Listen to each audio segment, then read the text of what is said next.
Welcome to Chad Hates Carbs. So today I want to talk a little bit about sweeteners and kind of the things I've found over the years, kind of where I'm headed and what I'm thinking right now in terms of the best things for each option, as far as baking and cooking and just putting it in unbaked items and whatever.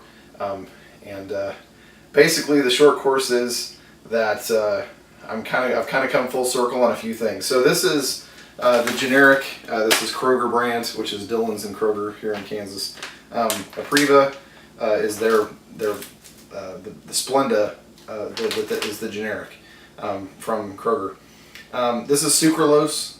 This is, in my opinion, one of the better ones as far as like aftertaste and whatnot. It doesn't have as strong of an aftertaste as a lot of them do. My grandma has issues with Splenda from a digestive standpoint, but I've never had any issues whatsoever with Splenda itself. It works great for me.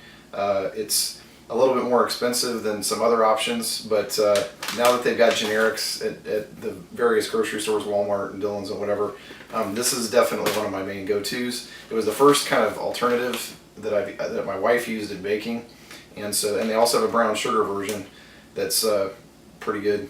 So definitely Splenda's up there on my list. Stevia is one that a lot of people swear by. I bought this just recently. This is the Walmart generic, and this is some liquid stevia that I bought from Amazon because a lot of recipes were calling for liquid stevia. I have to say I'm not a fan.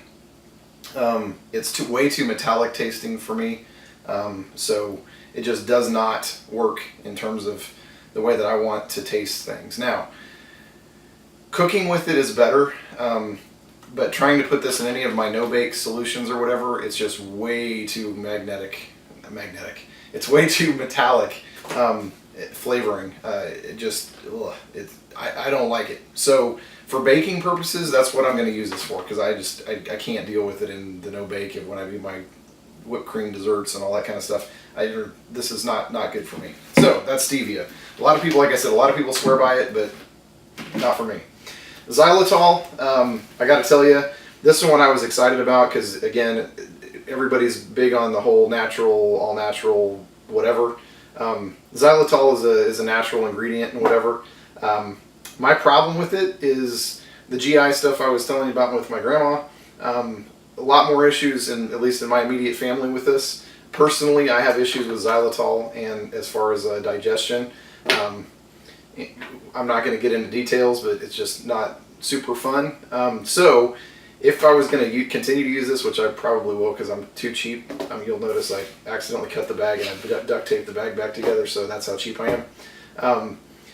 I will continue to use this, but it will be in combination with something else. I'll probably maybe use a quarter of this and 3/4 Splenda or something like that just to get through this bag, but I probably won't buy it again just because of the GI distress. And then we get to erythritol, and this stuff, in my opinion, is the best sweetener by far. I specifically buy Anthony's. I get it online, $5 5 pounds for, like, I don't know.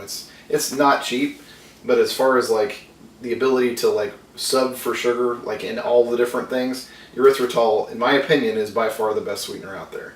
I'd give this a 10, and this would get like maybe an 8, 8.5, and then these are more like down in the, stevia is like maybe 5 because it's edible and doesn't cause me any pain. It just doesn't taste as awesome, and this is probably a 3.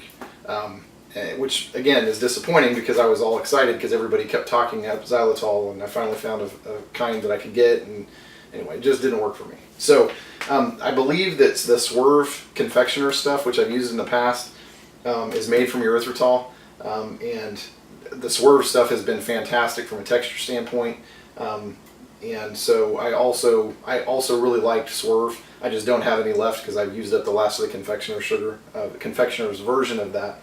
And anyway, so that's kind of where that ended up, is erythritol, in my mind, the best option by far, with Splenda probably like a fairly close second. It's not, totally worthless or anything, but these, to me at least, just not as good. I mean, I'd be interested to know if any of you out there have had anything that you found that works better, or aftertastes are different or whatever, as far as cooking versus no bakes, and then how you deal with the various sweeteners. So please let me know in the comments below, and I'll see you next time. Thanks for watching.